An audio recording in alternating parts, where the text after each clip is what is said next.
All right, so now So we have the game against Stein. Stein. Also very important theoretically because from time to time Spassky played French himself. Usually he played E5 or Sicilian. But okay, here he played French, a very, very important variation for both. Usually white is a little bit better in theory. White has some small advantage all the time with knight d2. But okay, he took in d5, he took bishop b5, bishop d6, castle, knight e7. And here, in this position, the theory gives the main line here is taking in c5, d takes c5, bishop takes c5, knight b3 with a small advantage for white, So like this? Yeah, takes there, takes with the bishop, and knight b3. He wants to have control of the central square d4. The idea here is bishop d6 or bishop b6. Bishop d6, let's say. Now bishop g5 is probably the best move. Bishop g5, castle, and later on bishop h4 and bishop g3. And because white has the control on d4, white is better. This is the main line, the main variation. Okay, so he wanted to play something else, and he played immediately c4, very sharp. And the game now is different. Okay, it's completely different idea, So a6. Now he took in d5, and now very well he took instead of having the other line I told you, he wanted to force to have more with white, But now he has a nasty surprise here because after d takes c6, black gives a pawn for the moment, but he has a very strong initiative because he puts the bishop on the very strong diagonal. You see, the pawn doesn't count too much, So, okay, now we look at the position. Black has a very nice position. He gave a pawn for the moment, but has fantastic diagonal, and therefore he wins the game later on, you see. Very strong initiative on the white squares. Okay, rook e1, castle, and knight e4. Well, more or less normal. Every move is more or less normal until now, you see.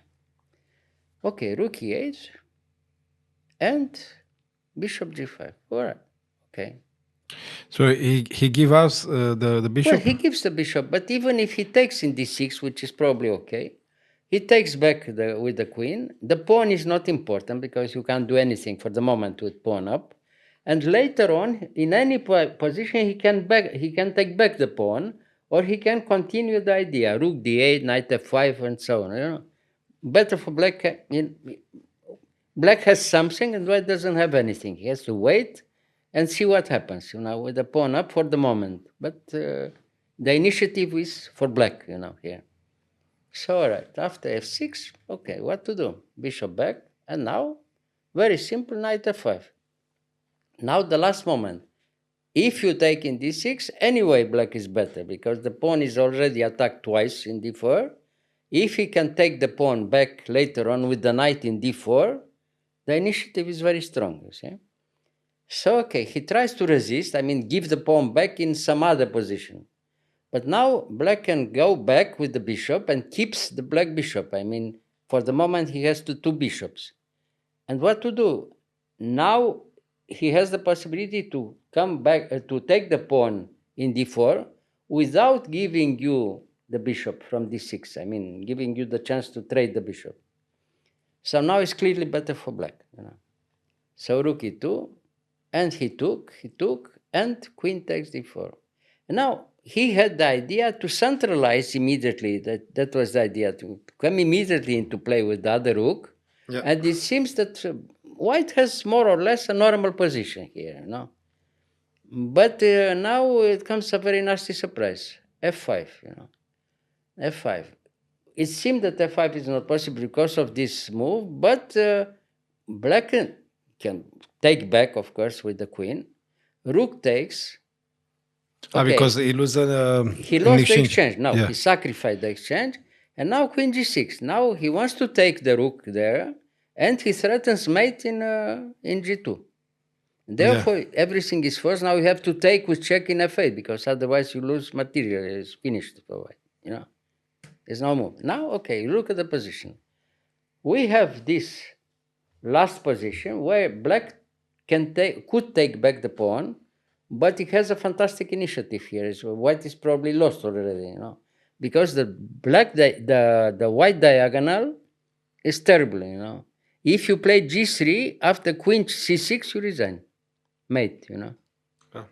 If you play g3, if you play f3, you lost the pawn for nothing, and the attack continues. If not, you are mate. So what to do? The only move is to play f3, of course. And now the attack continues. Bishop takes. Now it's a catastrophe for white, But he has to be careful, but he's completely winning now with black, you see. Pawn up, and very strong attack, very strong initiative. Of course. Now the rest will be very nice.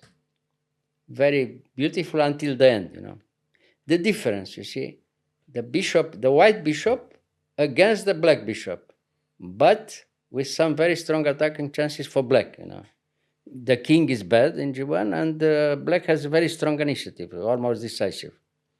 So, okay, rook d1. He wants to come to d7, but it's not possible, Okay, h3, h6, king h2. Well, it's very easy to play for black. Now he comes to f5. In some position, he's threatening already rook g5. You see, rook g5, so he wants to give you a check in g2. And, okay, so rook d8 check, king h7. Therefore, the idea with h6 was very good and very simple also, The king moves away and the attack continues. Now, the last hope is queen... Change the queens. Yeah, to 10. But it's very bad already. Queen g3 check, yeah? And now queen e3 check. He has to put the queen in f2 because otherwise the bishop comes to e4 and terrible, and the attack will be crushing. So, and that was the last position. Now it's clear. White is completely lost because if you take now in e3, he takes first in g2 with check, and the attack continues with 2 pawns up and completely winning for black, almost mate. So he took, no? Yes. Yeah, took, takes, and takes there. Now you have to be very careful because it's very easy to play for black, The king is very bad. The pawn from e3 is very strong and decides in every position a few moves, you see.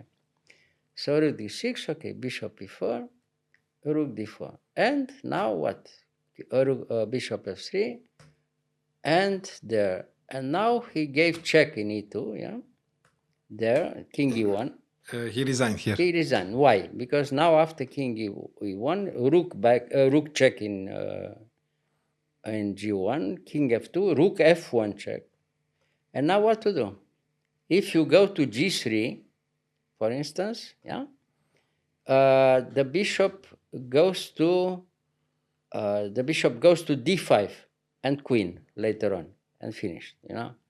If you go to e3, instead of coming there, the e3. Yes. Now bishop h5 wins in 1. h5, yeah. Now it's no move. He threatens e1 check, Yeah. Design. Yeah. Demonstration again. But everything happened because of this possibility in the opening to play different, instead of playing the normal variation with the control on d4 and so, he tried to push too much and he plays first c4, and after c4, black would give a pawn for initiative, like they played in their game. And okay, he had a very strong initiative, and finally he could win the game.